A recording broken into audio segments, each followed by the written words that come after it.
যে সমীকরণে ফাইনালের আগেই বিদায় নিল রংপুর রাইডার্স।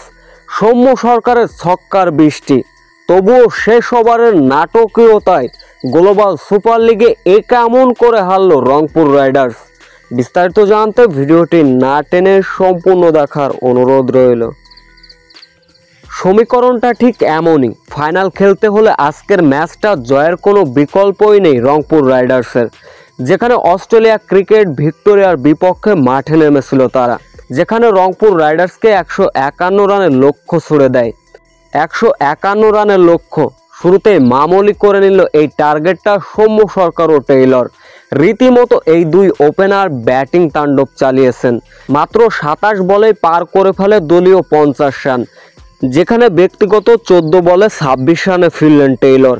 টেইলরের বিদায়ের পর অবশ্য সৌম্য সরকার রীতিমতো ব্যাটিং তাণ্ডব চালিয়েছেন।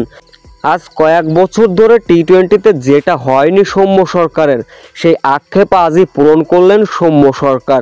40 বলে পেয়েছিলেন অবশ্য 50-র দেখা। রংপুর রাইডার্সের দলীয় রান যখন 14 ওভারে 108, তখনই ব্যক্তিগত 41 বলে 51 রানে সাজঘরে ফিরলেন সৌম্য সরকার। এরপরে রংপুরের ছিলে অধপতনের গল্প। শেষ 2 ওভারে রংপুরের জয়ের জন্য প্রয়োজন ছিল 21 রান। খুশদিল শাহ ট্রাই করলেন, তবুও আউট হয়ে গেলেন। শেষ ওভারে রংপুরের জয়ের জন্য প্রয়োজন ছিল 17 রান।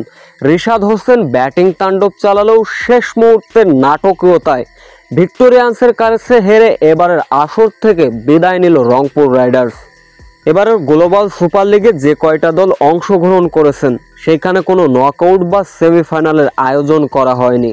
সরাসরি পয়েন্ট টেবিলে 2-এ থাকা 2 দলই খেলবে ফাইনাল। সেক্ষেত্রে সেই হিসাব নিকাশে ফাইনালের আগেই বিদায় নিল রংপুর রাইডার্স।